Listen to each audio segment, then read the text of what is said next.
So we're going to start here with these Hatch green chilies. They come from Hatch, New Mexico. I don't know how different they are from an actual Anaheim chili, but these are Hatch, my favorite. Every August you can get them here in the West. I don't know about where you live.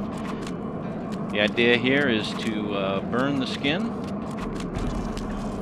until they look something like this. Then we're going to drop them in a container. Some people put them in a plastic bag. We're going to put them here in this container and close it, and then that steam will continue to work the skin loose, as you'll see later. Now, these are tomatillos. If you're from somewhere in the Midwest or on the other side of the Mississippi even, maybe you don't know what these are. Maybe you do. But they're like little green tomatoes with this paper husk on them. So what we want to do is give them a good scald here on the barbecue and cook them. Soften them up. Give them maybe a little smoky flavor.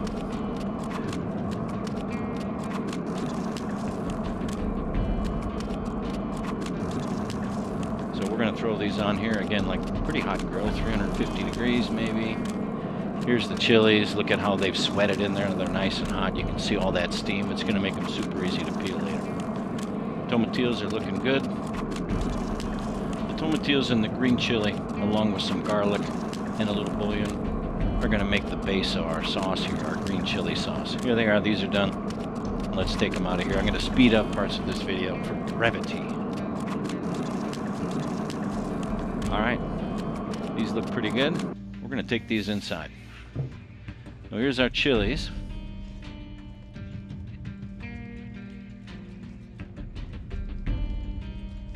Now again, the idea here is to remove the skins. And we're also going to take most of the seeds out. I don't worry too much about the seeds. As in jalapenos and other chilies that are spicy, the seeds can add quite a bit of that heat, along with the ribs, the whitish meat inside of some chilies. It's not as prevalent in these. So I'm pulling the skin off and getting rid of most of the seeds.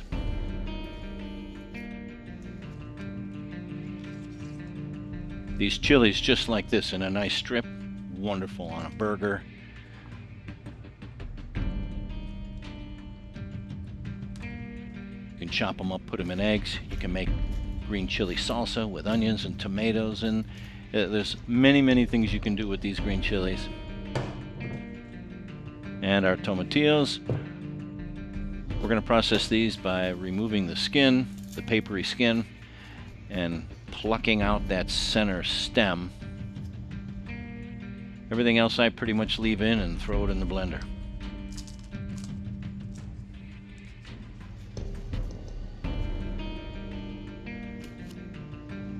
Oops, I wasn't sure which went where there.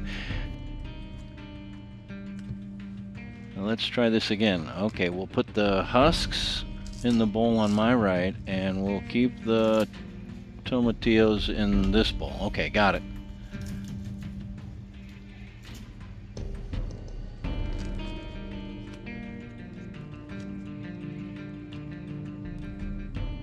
So now we're going to take the chilies. Again, we're going to strip a few more seeds out, make sure the stems are out, and we're going to drop them right into the blender. Sometimes I keep some of the chilies out and I chop them up with a knife a little bit or mash them so that it's more chunky. This time it's a nice smooth sauce, not chunky. Depending on what you're doing, you may not want to blend all of them, or you may want to blend them very briefly, or even just smash them up by hand. I've done it both ways. Chilies in, you can see all the seeds and stuff left behind there. Alrighty. I also grew these chilies in my garden this past summer. I'm in Arizona where it's hot as hell, and had a pretty good crop. It's a very distinct flavor, this Hatch chili. And if you're ever in New Mexico around August, take a trip down to Hatch and have a chili festival. That's just wonderful. Alright, so we're going to round up the blender. I'm going to take 4 or 5, maybe 6 little cloves of garlic, smash them, Pull the skin off, throw them right into the blender. We're just going to get that garlic right into the sauce here, and we're going to put it right into the blender.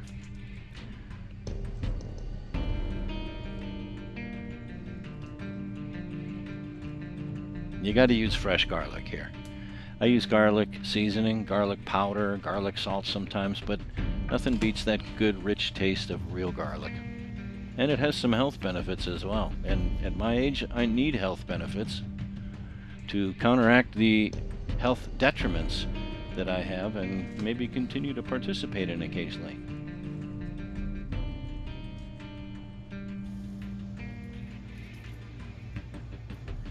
Here we're adding nor, which is a chicken bouillon, just to add kind of a meaty flavor to it. I think I put a half a tablespoon in. Alright, now we're going to commence the blending. If you haven't learned this lesson yet, let me help you out. Put your hand on the top of the damn blender, especially when making hot sauces. And I can't tell you how many times I've had stuff fly out of the top of a blender. We're going to add a little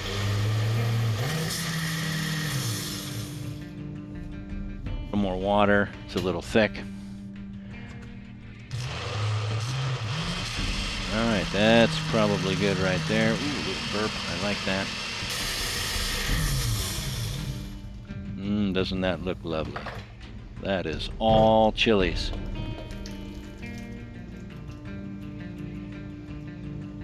Now we're going to do the same for the tomatillos. I'm going to make sure that the stems are pulled out as much as possible. You can take a knife and cut them out, which you're going to see me demonstrate here shortly. I don't recommend it. It's very dangerous. You could lose an eye or a hand, possibly a foot. This right here is very dangerous. Children, look away. I don't recommend this. You'll end up with red chili instead of green chili. And by the way, I make a killer red chili, but it does not involve any blood, normally.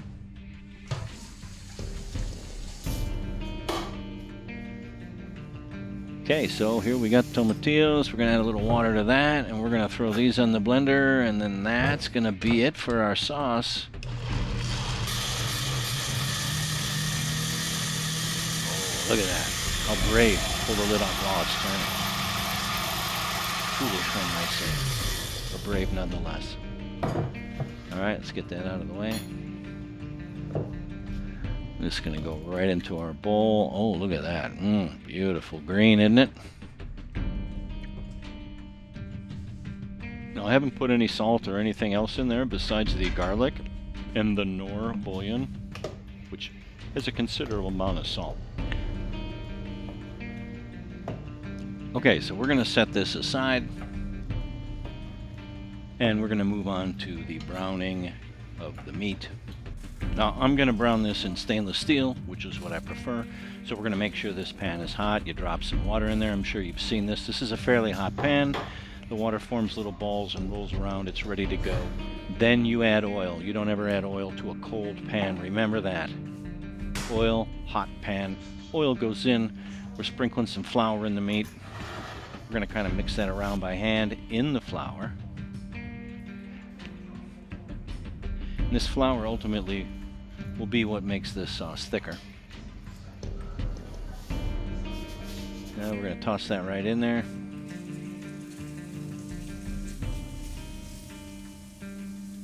Sometimes you need to turn the heat up just a little bit because you're putting that cold meat in there into a hot pan, and you crank the heat up, especially the damn electric stoves. I hate them because you can't really see what's going on. So I turn it up just a notch.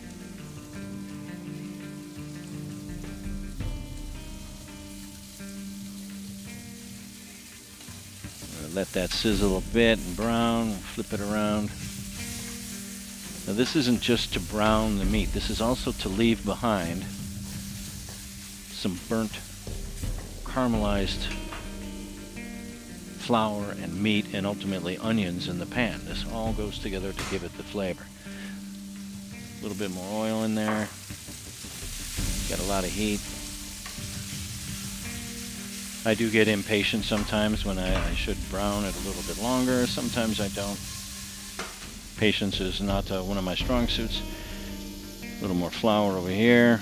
I'm getting this meat ready to do this in 2 batches. You don't want to overload the pan. It'll cool off too much. You want to keep that pan pretty hot. Again, don't worry about it if it sticks a little bit to the bottom. We sort of want that. This is all going to add to the flavor of the final product. Alright, so we're going to dump this into our cast iron pot, which is how we're going to finish this dish.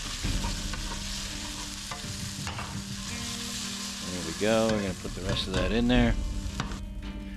Alright, now look at all that goodness down in the bottom. Ooh,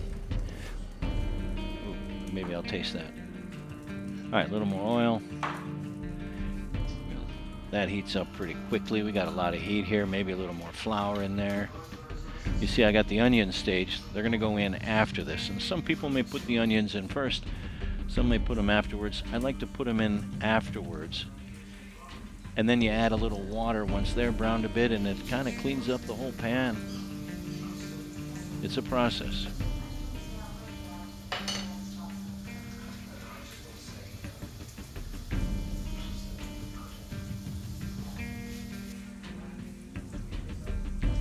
There we go. Damn near overloaded, but we're good. Check the temperature of that. We look okay. A little bit more oil. Turn that up just a mite bit. Make no mistake, this is a pretty hot pan. You can't walk away from things like this. You gotta stay pretty close. Look at the mess I've made on this stove.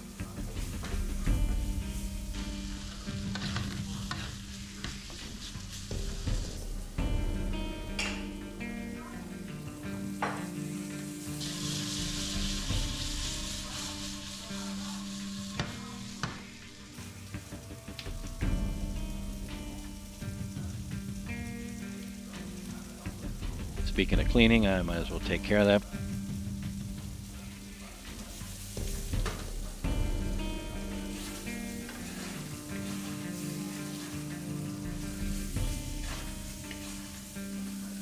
Scraping this up, moving it around a bit.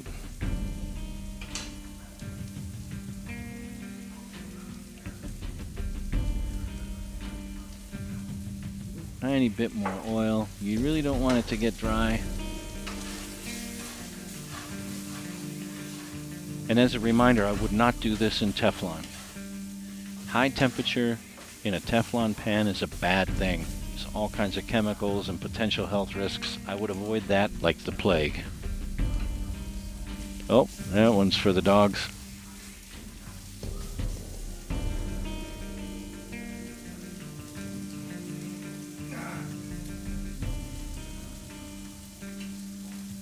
Alright, well, we're getting brown and I'm running out of patience.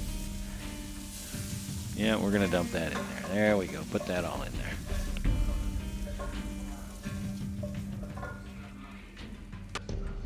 And we're going to add a little more oil and dump the onions in. And the rest of the flour. Just dump it all in there.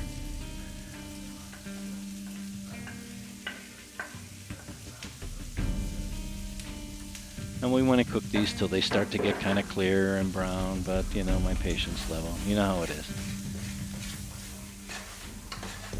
But notice they're kind of picking up the brown that's stuck to the bottom of the pan, and that'll become more apparent when we put some water in here.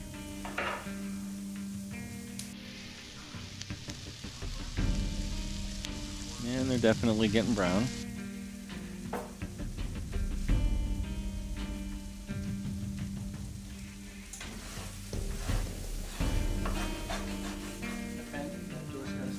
Now I'm going to add just a wee bit of water, a couple ounces. Almost done with this. Oh yeah, look at that. Now we're going to use this to move around and scrape all that stuff up.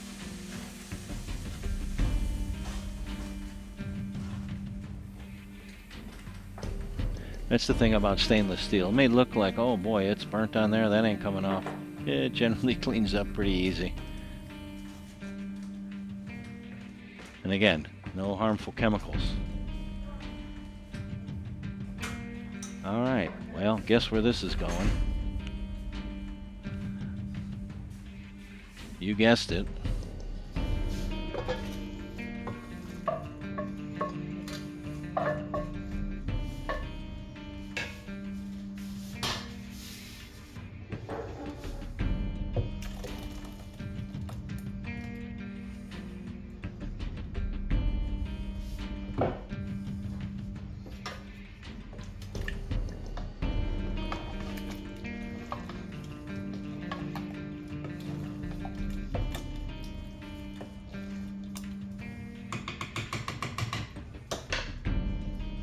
And this is what we end up with, but there's one more secret ingredient that's going to go in. That's right, this is Chili Verde con Limon. So we're going to put the zest, the skin or the zest of a half a lemon. And this is a pretty big lemon.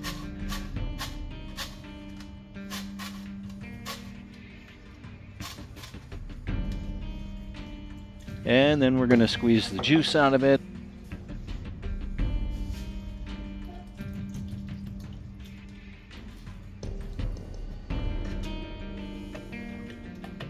Alright, we mix all this up.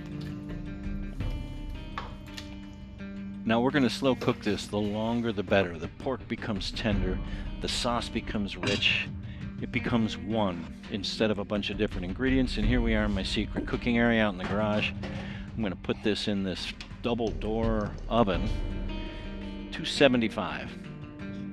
Set for an hour and a half. It's not even boiling yet, so now we're going to put it up to 325 for another hour and a half. And now we can see it's boiling away. You can see it's reduced. You can see how the level has dropped. It's gotten thicker. It's starting to come together. We're going to put this back in the oven again for another hour, and look at that. I do believe that this is done. I'm going to bring this in the house.